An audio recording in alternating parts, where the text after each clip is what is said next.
audio. Yeah. Look what I got here. Look who I got here. Yo, I have to come all the way out to Shelburne to see this man. This is where the digital storyteller lives. If you know, then you know. Come. Hey, don't be telling my. Yo, I'm looking up at the sky, and the sky is unnaturally blue. Sony, what's going on with your color profiles? What's happening? I don't know, man. You gotta get the firmware update. So what are we doing today, Bart? Yo, we're just gonna do a little photo shoot, man. Like, no, I'm not trying to big myself up, but I do have a couple speaking engagements. I need to have proper headshots. I'm also selling a course starting in September. I need to have some stuff that represents me well. So I have to come and find myself a digital storyteller, the digital storyteller. That's what I'm talking about. Barrocks.ca. That's what I'm talking about.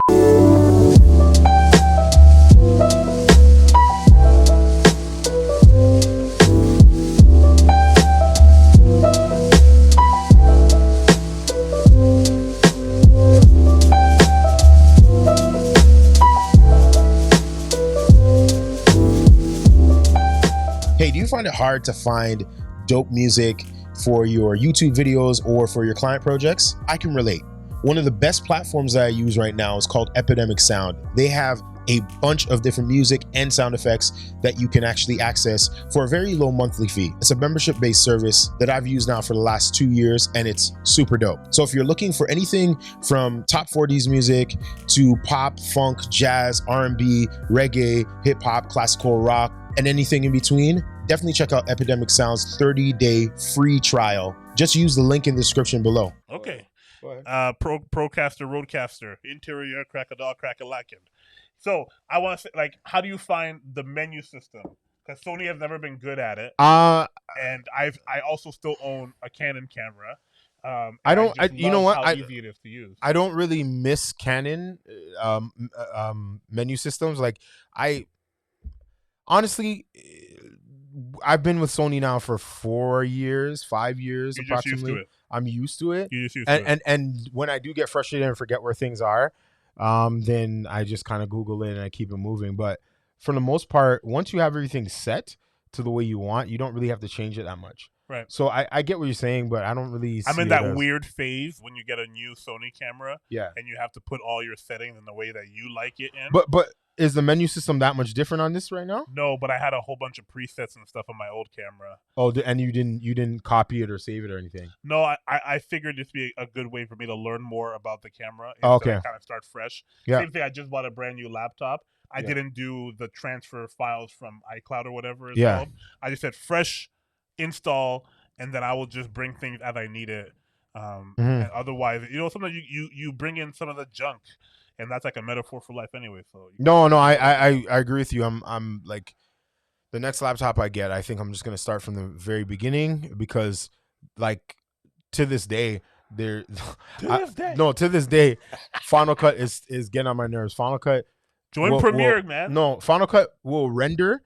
It renders my clips or whatever else, or like my sequence. But then when I close it and open it back up, it still re-renders it again. So that's a glitch, because some from years ago that's happened and it hasn't been fixed, and I've just been kind of transferring it over. Well, I've been transferring it from probably 3 or 4 computers now. Oh, I get what you're saying. So I think if I start fresh, yes, I won't have that issue. I may just start fresh. Honestly, I may just start fresh on my laptop.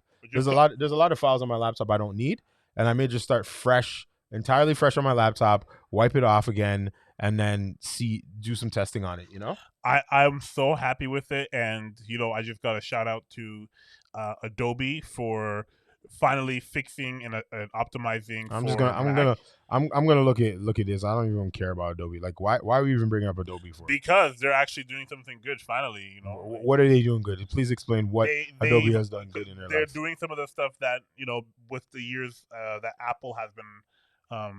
The way that they've been optimizing Final Cut for Macs, they've opened up some of that technology with Mercury and OpenCL, so that Adobe can now tap into some of the thermal processing and allow that to render faster. So I'm getting close to Final Cut speeds, pretty much Final Cut speeds at exporting, which never existed in the history of Adobe. I just exported a 30-minute 1080p clip, and I was able to do it in like 3 to 4 minutes. you have to understand where I come from. I Yeah. know you're rolling. You're for eternally rolling your eyes. Absolutely, right now. absolutely, because for like, me, that would be an hour and a half export, and I'm like, whoa, this is how everyone else has been living. And listen, it is what it is. listen, I'm. This is why I just don't. I don't even do it. For me, it's just Bart. Like at the end of the day, I go with what makes sense for me, right? In my workflow, I get that you're an Adobe guy and you use Photoshop, Lightroom, reluctantly, but yes.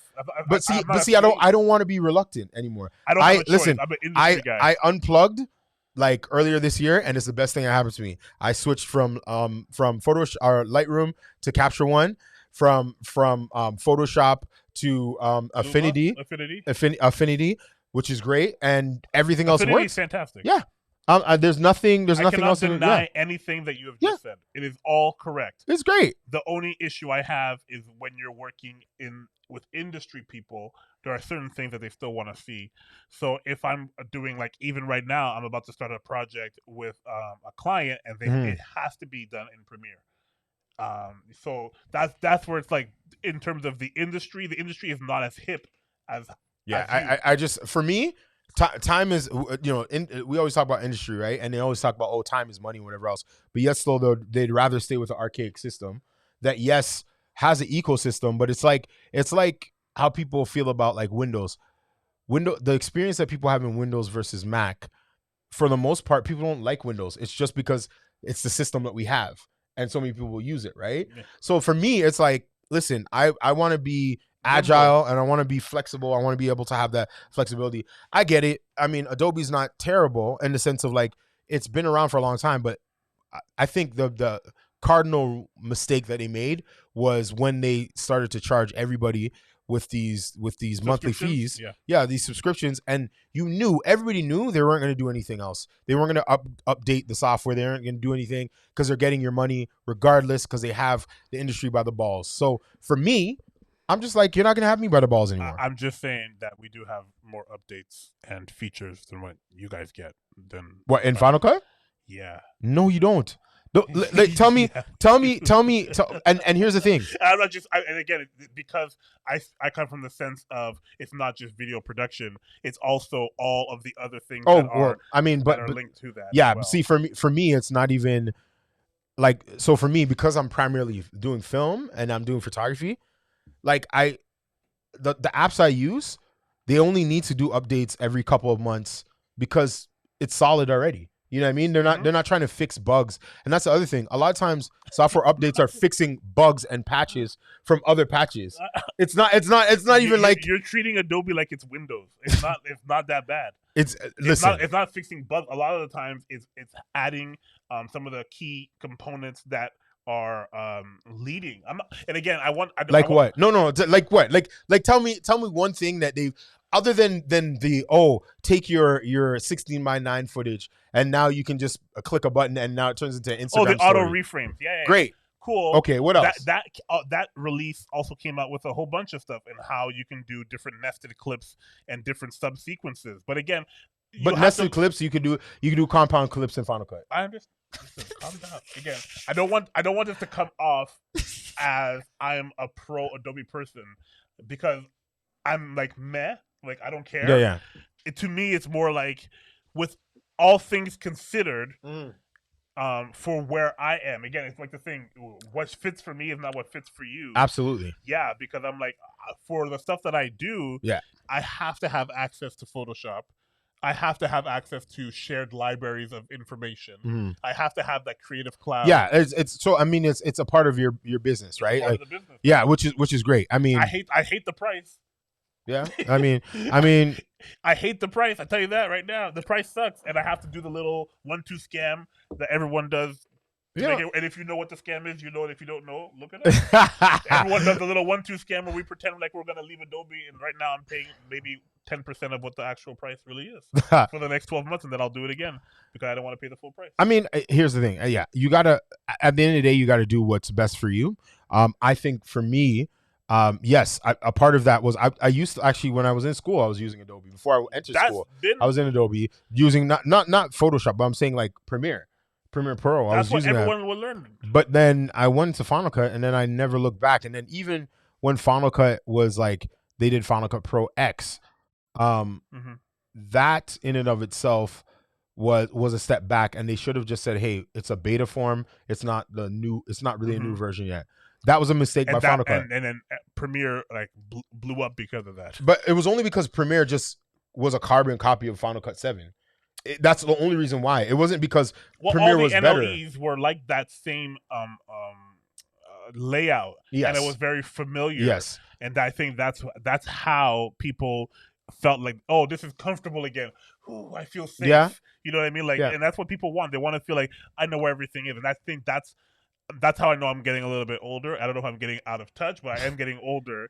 Where it's like, this feels safe. I know Premiere. Yeah, I for me, I'm just like, all you know what? Auto-clicking timelines of yours. Listen, you hip hop people and your TikToks and all your fancy gizmo gadgets and rounded corners and all these different things. The one thing I can say is that I definitely am a creature of habit, but I know I love learning about new tech and software that can make my business better. Make my job better or easier. Here's a prediction for me. I think Premiere, Adobe will release will have a better version of their current Premiere and After Effects package. And I genuinely believe that Photoshop has a countdown before it's done. Affinity is absolutely incredible. Well, here's the thing. Here's the problem. Here's the other problem too. Affinity design is absolutely incredible. What's really going to happen, and what's really going to be the ultimate deciding factor is Apple. Because when Apple switches over to their chips, new chips, their Apple chips sets. You thought Final Cut was fast now.